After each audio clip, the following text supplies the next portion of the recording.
It's time now for the K.C.Ingram WST. It's time now for the K.C.Ingram Show on WSTU. The opinions expressed are those of the program host and guest and not necessarily those of WSTU. WSTU does not endorse products that may be mentioned. Any reproduction or retransmission of this broadcast is strictly prohibited without written consent of WSTU. It's time to call in with your questions and comments at 220-9788, 220-WSTU. And now, here's K.C. Ingram. Well, good morning, Stuart. Another beautiful day in our paradise here. It's gorgeous. It's sunny down here in South Florida, and we are going to have a double header today. And in the first half of the show, I have some troublemakers here. No, I'm kidding. Yes, you do. We have Commissioner Merritt Matheson from the City of Stuart and Sergeant Bryant Basio from the Stuart PD. So feeling safe today. Oh, good. I'm glad. Good morning, Casey. Good morning. And of course, we got to be on our best behavior, kind of. So, Merritt, really, there's been a lot of things happening in the city of Stuart here lately, but of course, COVID has hit us hard over the last year, as it has the entire country. And before the show, we were talking a little bit. You wanted to reach out and did reach out to many of our local businesses to see what their needs are. So I did that a lot over the past few months. When COVID started hitting, we put out a lot of different campaigns of how to protect yourself, how to slow the spread of COVID. Thankfully, now we're seeing the end, and really we want to come back. And what I've come up with is kind of a COVID rebound strategy, and a lot of local businesses here, need to get employers back and start ramping back up. Business can accelerate now. They do. Yes. So in my talks over the past few months, a lot of them with restaurant owners, but other local businesses, I came up with the idea of having a job fair. So that's what we're here to talk about. The City of Stuart's going to be hosting a job fair on one of everyone's favorite day out there, April 15th, Tax Day. Although luckily, I think I heard it got extended. It did. But April 15th now in Stuart is going to be known as our job fair. City of Stuart's hosting it with a lot of big help from our Stuart PD. And it will be at the Public Safety Complex on Martin Luther King Stuart Police Department there. So, Sergeant Basio, Yes. thank you for joining us. Oh, thank you for having me. First-time guest on the K.C. It Ingram is, show. yes. So love to have you. What is the Stuart Police Department's involvement here? You just said you're kind of co-hosting it. Yeah. Well, I got approached by Chief Tuminelli several months ago, 3 or 4 months ago, I would say. And he brought up the idea he would like to host a job fair at the police department at the Public Safety Complex. And at the same time, Merritt was bringing the idea, is already working on the idea and brought the idea to fruition. So I've been here as a support role for the vice mayor and the chief to make this job fair a reality. I think it's a great idea. I think it's really needed at this time, and we're excited to be a part of it. It truly is. And Commissioner Matheson, you had specifically mentioned restaurants, and we can all understand how deeply they were hit, having to close for many months. Many of their employees left. Exactly. A lot, when the concept of the job fair started evolving, again, the conversation came out with a few different restaurant owners or former restaurant employees who'd been laid off. That was one of the industries that were hit the hardest from this pandemic. This pandemic didn't, weed out businesses that couldn't prosper as a business. They weeded out businesses that focused on in-person business taking place. And restaurants obviously are one of the biggest for that. So some of them, one of them just outside of the city of Stuart is Conky Joe's, which is opening up a new restaurant at the former prawn broker, which unfortunately we lost for the pandemic. But that new restaurant, as you may know, Casey, was a former boat captain, and I'm very excited to hear what that new restaurant will be. It's really called Stringers, and it's focusing on all the history of boat building in Stuart and highlighting that. And so you're talking about a whole new restaurant opening with a wide range of jobs. Wonderful. That's great news to pick up there. But that's just one of them. We've got City of Stewart, you've got, Martin County, and the entire employee network from Martin County will be there. We've got Cleveland Clinic, we've got Martin County School Board. We have a wide range, not just restaurants, but one of the main focuses and my desire from the beginning of this job fair was to have it as an in-person event. And luckily, the horizon is in sight as we're getting out of this pandemic. Obviously, we'll still be taking proper COVID precautions and Right. having masks and hand sanitizers and being spaced out. But we're trying to help the people that didn't make it through the required digital adaptation that COVID brought upon us. So a good old in-person job fair where you can actually read someone's body language, see your employer or employee, and get a real feel for them. That's one of the things I've missed. I know many others have, of these Zoom, Right. meetings or Zoom job fairs. It's just not the same. So we're trying, and I know everyone's excited to move into more in-person events. That's right. That's going to be very exciting. Again, it's Thursday, April 15th from 4 to 7 p.m. at the City of Stewart Public Safety Complex. And that's out on Martin Luther King Jr. Boulevard. So super important. And you mentioned some of the employers, and I'm looking through a list here. There really is a wide variety. We mentioned the restaurants in the city and the county and the school, but Shearwater Marine is going to be there. And, our marine industry is absolutely huge in this area. So that's a great company to go check out. Triumph, Walmart. There's a little of everything. Total Safety Corporation, Armalini Transportation, American Stairs. So Chipotle, you got the restaurants. Chipotle, Harbor Chase Assisted Living, just available. So if you're out there and you've been out there and reach those employers again, because that same exactly relationship that you can establish. No technology needed job fair. Just to show up. That's One the big important thing, message. it's also open. There's going to be a half-hour early entry for veterans out there. Oh, wonderful. So you can show up at 3:30 if you're a veteran, and that's simply it. We do encourage registration, and some of our partners are the Business Development Board and Career Sources. And you can contact Career Sources anytime now on up to the job fair and get assistance with building your resume, advice on how to promote yourself during that job fair, what to dress, everything on down so that you come out of that job fair successfully, with future employment. Absolutely. Any advice, Sergeant Basio, to the applicants that are coming in there? Any advice to them as they come to meet these employers, perhaps how they present themselves? Well, I think it's just like anything else, you want to put your best foot forward, like any profession or any job that you want to obtain. So, put your best foot forward. Do reach out to these resources. If Career Sources is offering assistance, then, I encourage folks to reach out to them because that's what they're there for. And, they'll certainly give them proper guidance and good advice. So, utilize these resources. That's why they're here. That's why they're being brought forward. And, hopefully we get a good turnout and we can bounce back from this thing. Finally. Absolutely. First impressions mean everything. Absolutely. Sure. Always remember that. Where can they find out information? They don't need to bring technology to the job fair, but online. So, right on our city's website, City of Stewart, and on our Facebook page is Stewart Life.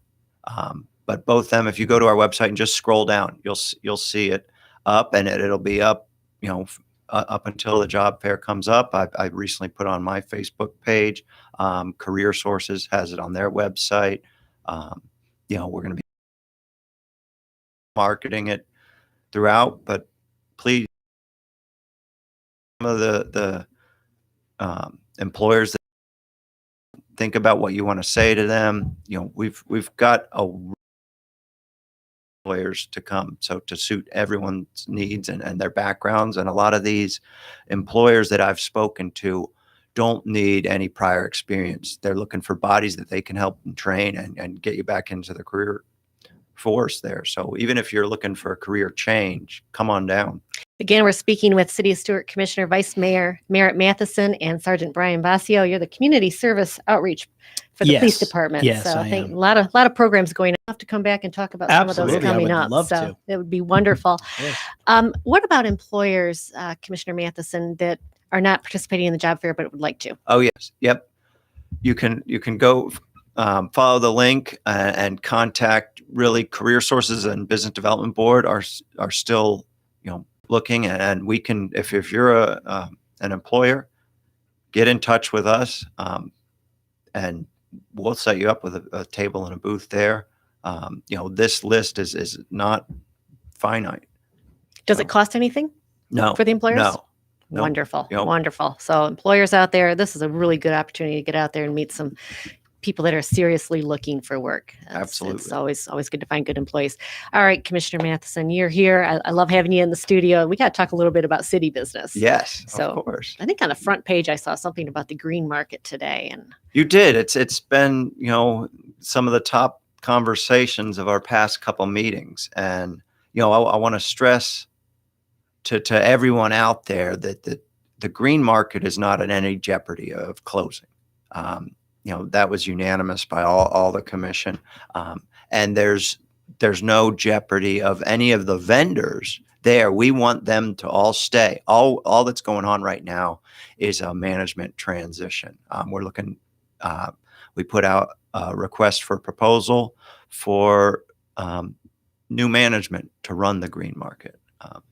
But if for some reason that new management doesn't step in and start running the green market, city staff will run it in that transition so that all the vendors that are currently there continue to have their location and a place to have their Sunday jobs and peddle their wares. Right. And we want a smooth, seamless transition, and we want to see what we can do to improve the green market for all residents and their quality of life here. so we're not disbanding the green market Absolutely whatsoever. not. It's just going to be different management. Absolutely. And you're looking for requests for proposals for groups to do that. Do they need to be a nonprofit? At this point, no. The proposal went out. You could be a for-profit company. You need to have experience in running a green market event. Some other green markets are run by nonprofits. Some are run by for-profits, and some are run by municipalities. So right now, what our desire was to start with a clean slate and take a look at all the proposals out there and then narrow it down from there. Is there a deadline for the proposals? I'm sure there is, but do you know what it is? I Caught you off guard on this believe it one. is April 15th. Okay. Actually. Oh, tax day again. Yes, I believe it is. We were going to let city staff come up with that deadline, but I'm fairly certain it's April 15th, and that's on our city's website. It's going out on Demand Star. So if you're interested in submitting a proposal to run it, if you have experience running, green markets or other events like this, please, I'd encourage you to submit a proposal. And I know the paper had mentioned Stewart Main Street, which is the nonprofit here in Stewart, comprised of a lot of the business owners. Absolutely. Is possibly looking at being Yep, one of those yep. proposals. So certainly would be a good fit as far as knowing what They're the green in the market area. brings. They are an established nonprofit, with a well-known board, and they seem interested in submitting a proposal. My thought on this was, though, we need to start fresh, see what's out there. That's our duty as government officials, is to be transparent about it. Look at all the options. The city of Stewart's not attempting to make money on the green market. This is supposed to be a perk to residents and also to help people have a job that do this sort of thing. Yes. But it's in Flagler Park. It's always going to be free and open. And historically it had been at the city annex. We haven't locked down where it'll be for the long-term future, but at least until COVID's here, we intend to keep it at Flagler Park. So Commissioner Matheson, you're serving your second term now. Yes. Last time I had you on the show was before the election, as I recall. Congratulations, Thank by you. the way, Thank again. you. I appreciate So it. Commissioner Matheson, you actually have a long and storied history here. And by that, I mean, everybody knows Matheson Road in Mhm, Palm City. So you have a tie to that, right? I am. That was my great uncle, Bill Matheson, who moved up here in the 1950s. It was a little different Palm City then and a little different Stewart. Sure was. And we have grown. And I mean, I've written plenty of emails over the past weeks or months. Growth here in Stewart and all of Florida is inevitable. I'm doing my best to vote for what I believe is smart growth, and we've had some contentious votes over the past, few meetings. But the Palm City that my great uncle moved up here from Miami for was quite a bit different Palm City than it is nowadays. And I enjoy hearing stories from my father or some that knew him that are still alive. Absolutely. And change is inevitable. We have 1,000 people moving to Florida here every day. It's Exactly. going to grow. I know some of the things you've talked about, contentious votes, and something that's in the paper all the time is all the new building and condominiums and apartments and storage buildings. But there's another side to that. And I've had these discussions about the urban service boundary in Martin County forever. Everybody said, build within the boundary, infill first. Exactly. And that's what you're doing. And that's, logically, if you think about planning, all your growth should be focused on infill within the city. And your county should be a little more expansive. You'd have more of your Right. ag land. You might have areas. And here in Martin County has its own urban services boundary. But in my mind, and I believe most residents that I've talked to, you'd hold that urban services boundary as a hard line. And some of the other stuff I consider in conversations I have, there's a big difference if you switch something from commercial to residential zoning Right. than from ag zoning to commercial Right. or ag to residential. That's a much bigger change. And the city is doing its best to focus on smart growth. Us as commissioners, we don't agree on all the projects that come before us, but the focus is on infill, and encouraging that growth really should stay ideally in the city to ease the desire for there to be growth and sprawl in the county. Absolutely. And it brings a tax base, an additional tax base to the city and And the county as well. And the county as well on what was otherwise probably vacant land in many cases. Mhm, mhm. So a lot of this is happening, but it's, like I said, change is It's- inevitable, and you are following your comprehensive plan within the city. Yes. And with the pandemic, we've seen more and more. I mean, that 1,000 people a day was kind of pre-pandemic True. numbers. That's true. Every realtor I've talked to in town, and many people probably know, the real estate market is booming because everyone wants to come to Florida to enjoy the open spaces and the outdoors Right. during COVID. That's right. And everybody's coming down. So Exactly. one thing we've always talked about in the past is housing within the city, and if there was enough affordable housing. How is that? What's on the front there? We're always thinking about affordable housing, and it's one of the factors in the scale that we have to balance in making decisions. And affordable housing was one of my thoughts behind the job fair, really, was, look, are we ever going to saturate completely achieve the goal Mhm. of having that no more need for affordable housing because we've created enough? And I would say no. We always have to think about affordable housing, and it should be incorporated into projects where it fits the area, and the city will continue to do that. But on the other end of that spectrum is a good economy, so that people can afford the housing of the area. And that's what brought me to the job fair and trying to do as much as we can to boost the economy. Right. We can't focus on any one particular issue wholeheartedly. Our job is to kind of balance that all out. It is. It's an overall view of every aspect of the city and the whole issue. Commissioner Mathis is the river. It is. And I think it's been a little while since I've seen the article, but it's something to the sewer system. So we are 100% sewer availability for everywhere in the city limits. It's huge. And that is a big deal. It happened well before our time frame to do that.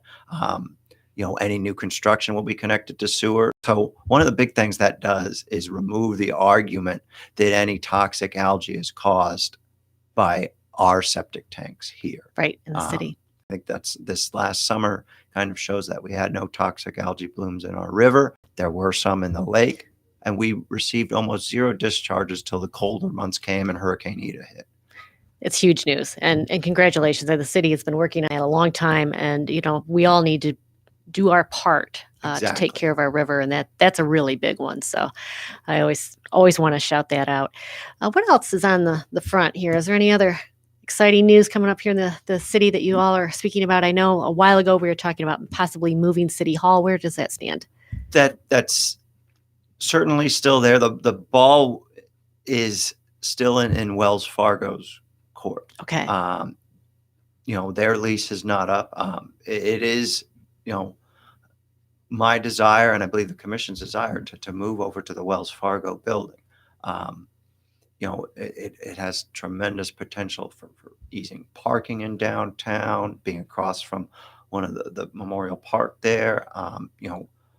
And city has kind of outgrown the current city hall. Right. But for now, still, we're kind of waiting on Wells Fargo to make the move as far as where their new home will be. Okay, and then you can but start discussing. City taxpayers do own that building. Okay, they do own it already. Yes. Okay, and to stress the payments made on that building more than pay for the note. Okay, so it was good to know. Yes, a good investment on taxpayers' behalf. It is. And it'll be interesting to see how that plays out in the future. I don't know what the timeline will be, but then you'll have to decide what to do with the old city hall. And, and is everybody may or may not be aware, the city cannot sell any waterfront property without voter approval. Yes, that's a big thing to stress. Any waterfront, the city cannot do a long-term lease or sell that property without a referendum. And I want to thank Max Stuckey, who spearheaded that years ago. And that's very important because we all love the city hall property. Right. It's a gorgeous view. And so any long-term decision with that property will be up to the taxpayers, and it should be. As it should be. And another old business that comes to mind is the Pelican Cafe that's been leased out. That's leased out. It will be Hudson's on the river. The owner of the boathouse bought the lease from the prior lessees, and he is doing some improvements to the building. That's all on his dollar, not city taxpayer dollars. One of the big things was bringing that building up to the new flood compliance. So he's raising the building, actually lifting the roof off to raise the floor of the building. So it's wonderful. Complies with the new flood zone and updated there. Well, lots of good news. I wish I had booked an hour with you because there's so much more to talk about, but we're at the end of our hour. Commissioner Stacey Hetherington will be in next from the Board of County Commissioners. But in the meantime, you can see in the Facebook feed, don't forget about the City of Stuart Job Fair. It's going to be April 15th from 4 to 7 p.m. Sergeant Basio, Commissioner Matheson, thank you so much for joining us in the studio this morning. And let's get out there and get some people employed. Thank you so much, Casey. Thank you. Thank you. Appreciate it.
Well, welcome back to the second half hour at our new time, Wednesdays starting at 10 a.m.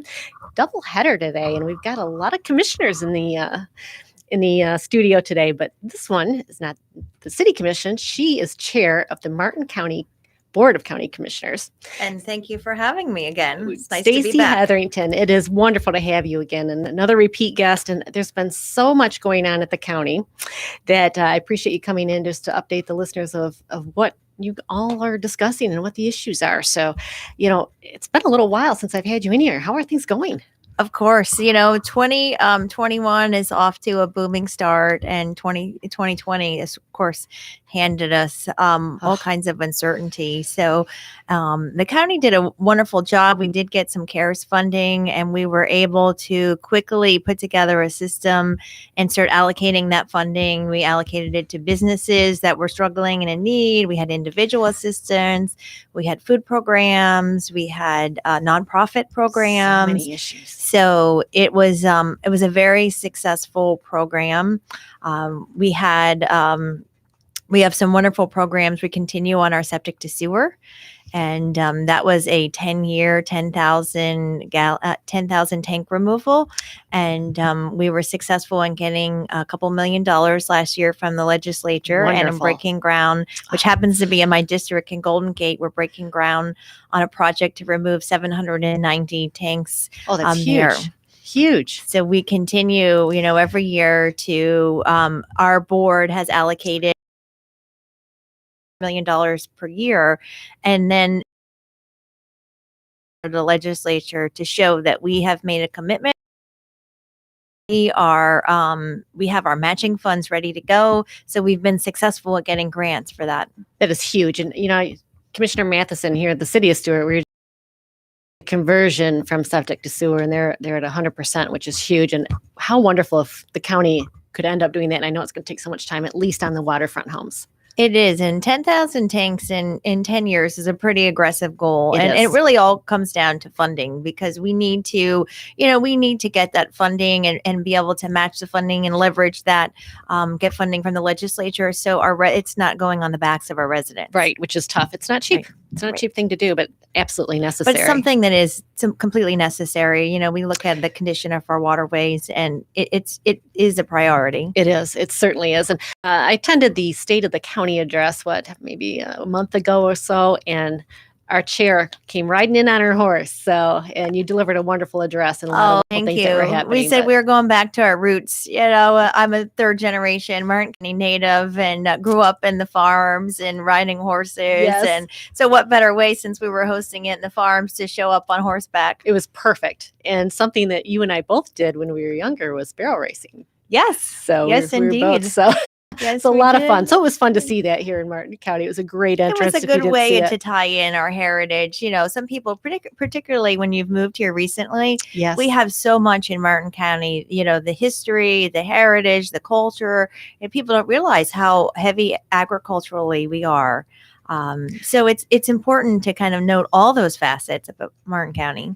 Well, agriculture is actually, I believe, the largest industry in Florida. So people think it's tourism, but It is. agriculture. So, and then it's super important here. And we have all of Western Palm City or Martin County. That's agriculture. If you drive out, I love Martin Highway, of course, with the canopy of trees. Oh my gosh.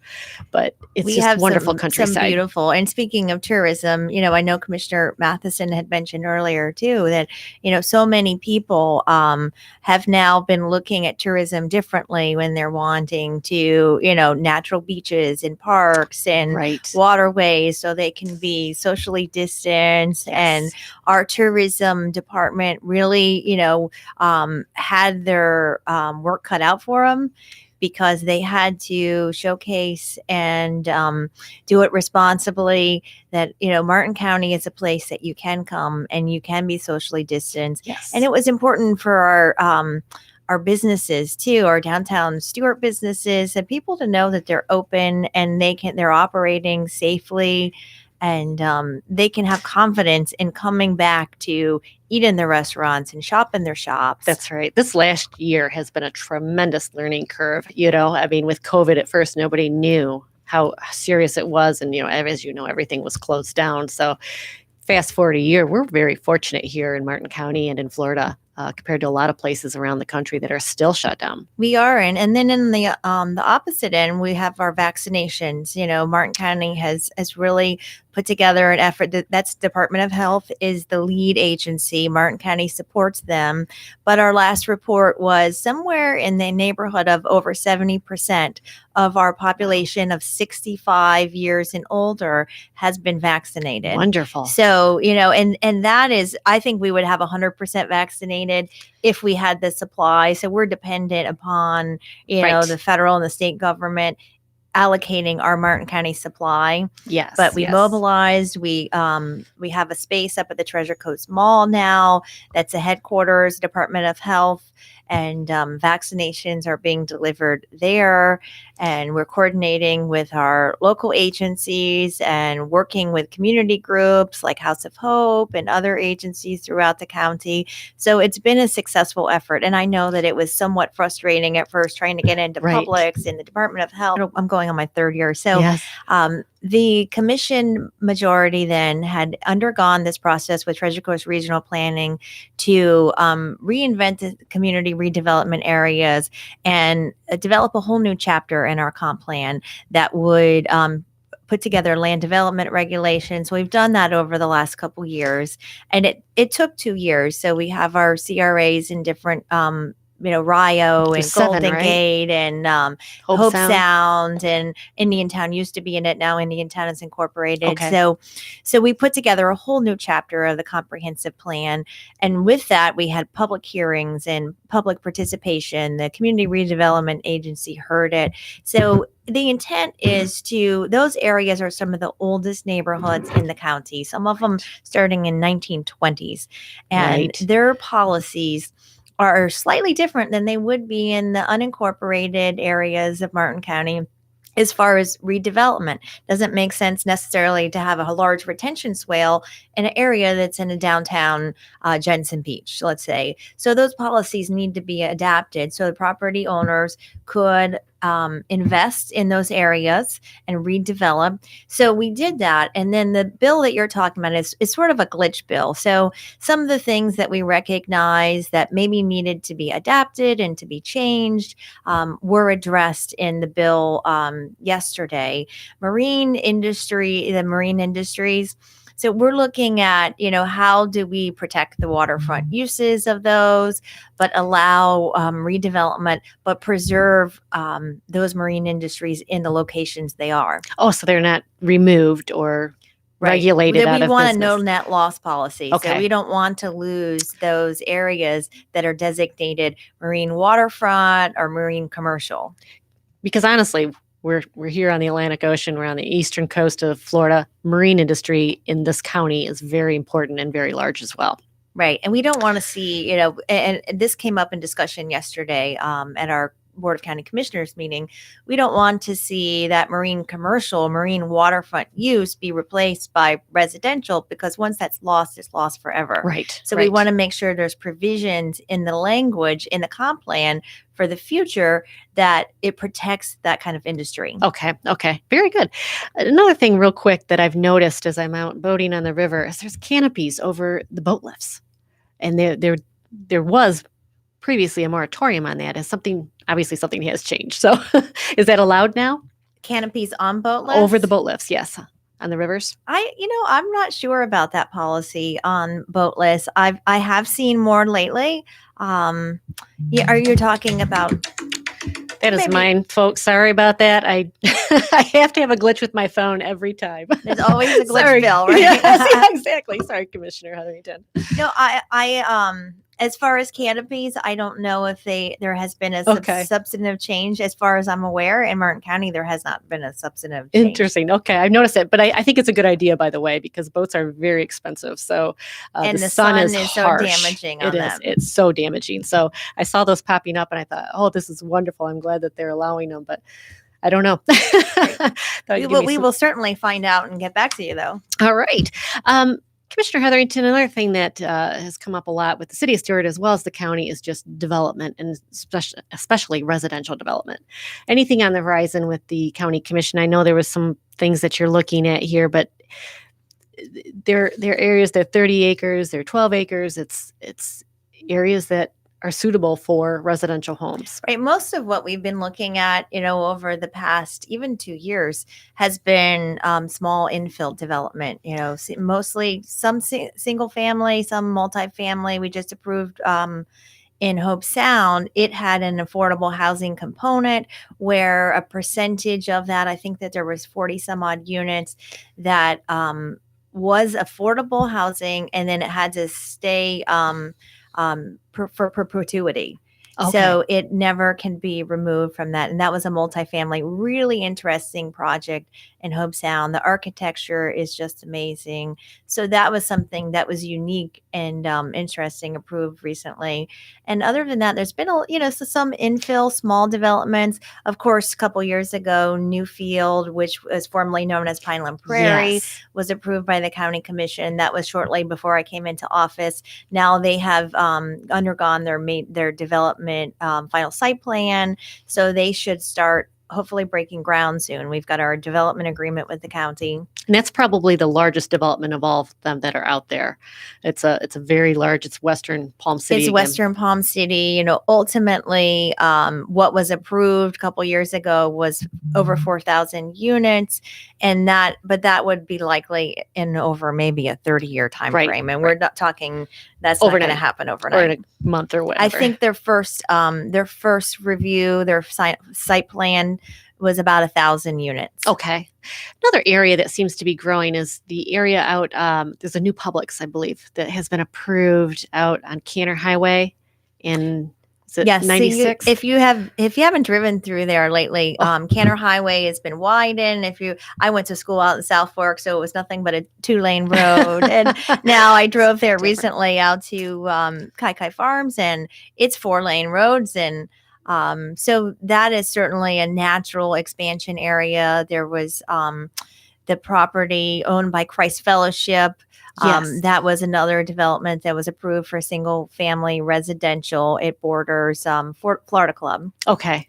Lots of things are happening here in the Mhm. county. So it's Yes. exciting.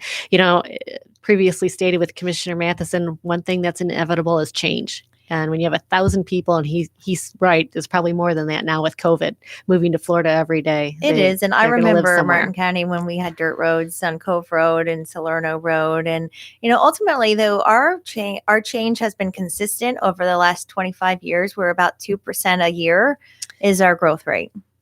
And actually, that's very low, and that's what people need to remember as well. And we keep a lot of our flavor here in the community, just with our businesses and the home styles that are coming in. So We have a lot of protections in place, and I try to tell people that have moved here recently. We have their pinnacles that will never change. I don't believe in Martin County. We have our 4-story height restrictions. right, We have our wetland protections. You can't mitigate. You can't build on wetlands, and we have quite a bit of county or state-owned preserved property in Martin County. So if you look at areas where you can develop, and when people say Broward, we don't want to look like Broward. Well, the way that we have set that up and we have those protections in place, there's no way that we could look like Broward. right. And as a matter of fact, I think the Guardians had a presentation for you 2 commission meetings ago. The Loxa Lucy is what they're calling it, and that looks like a purchase of a landmass of nearly 70,000 acres. So they particularly that program is looking at Bridge Road. There's a corridor along Bridge Road, and this would be it's a private organization. They're have a capital campaign raising funds to purchase property along that corridor, ultimately to try to make a hiking trail, but to preserve it. Right. So the county commission was very receptive and said that we need to be in a position where we can also get state funding. We can have matching funding locally, so we can participate in some of this conservation land. A lot is happening. So it's all good. We're going to have Martin County's going to have a lot of green space, which is what really draws many people here. That's important for people to know that, because when it is shocking when you see a lot on US 1 that you're used to seeing green being cleared. Right. Know that zoning has been in place for a long time. But, we do have a lot of protections in place in Martin County to keep it special. And it's something that, we all love about Martin County. And I certainly never want to see it ruined, as far as our quality of life. 100%. So what else is on the commission agenda that's something that be interesting for the public? Well, we talked about boats a little bit. So boat ramps, that was an issue that has come up quite a bit lately. Sanskrit Park, which is one of our busiest boat ramps, is in need of repair and has been for a little while. And so the county commission adopted that we would undergo a lot of these boat ramps simultaneously.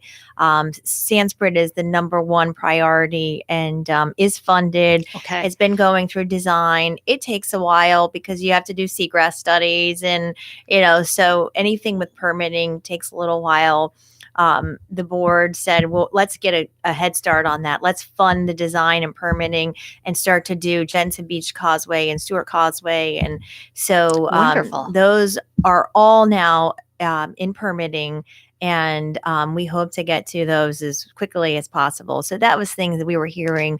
The fishing pier, we talked about fishing on the bridge, and I know that there are some groups working with the DOT to try to balance that, where fishing is certainly permitted, but there's some way of responsibility, Right. personal responsibility to keep those areas clean. Right.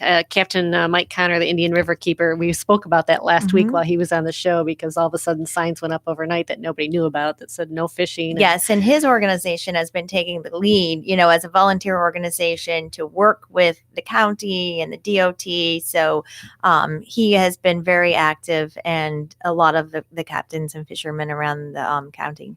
Oh, it's wonderful news that people can go out there and fish, but they have to do it responsibly. Right.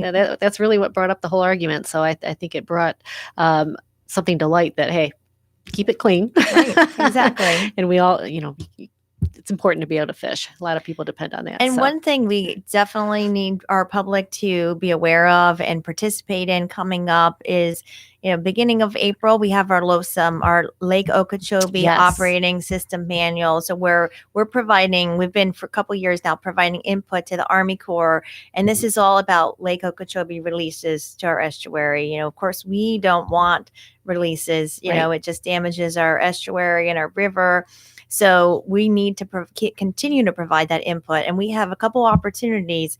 April, if you go to our Martin County website, martin.fl.us, under LOSUM, you will find the whole meeting schedule. And we encourage the public to participate in those meetings and to stay involved and stay educated, because we need their voices and we need their support and we need them to be paying attention, because Martin County has put together a phenomenal team of scientists, legal staff, to represent our interests to the Army Corps when they're adapting this Lake Okeechobee release schedule.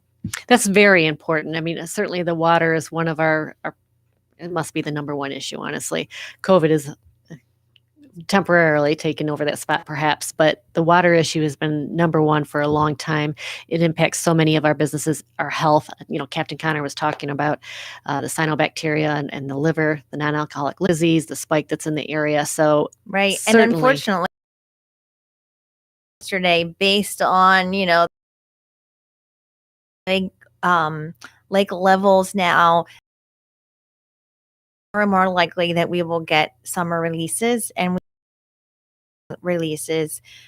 It's particularly,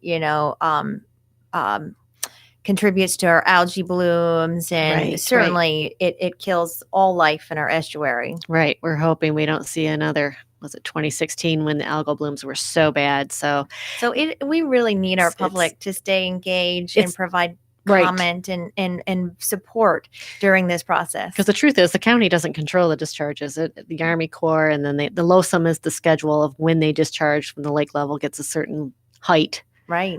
So it And now we have that It's important. opportunity, to provide that public input and change that. And this schedule, only happens every 10 years or so.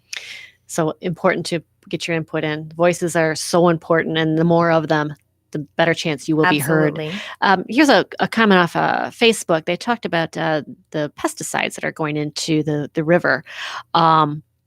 and how they're remaining in the muck from the river. Is the county trying to address any of that issue at all? Well, there is some state research and there's state funding, because if you're talking about removing it from the muck, then a lot of that is dredging. Right. You need to actually remove that from the soil, and then there's some school of thought that from the state level that why we don't dredge until we can kind of prevent more nutrient from going in. So a lot of that muck removal is actually state, more state funding, and are we putting out projects to dredge the muck? And Brevard County, they have been doing a lot of dredging the muck up in Banana River. But one thing we've done locally is we have limited, the county use of glyphosate and pesticides and things like that.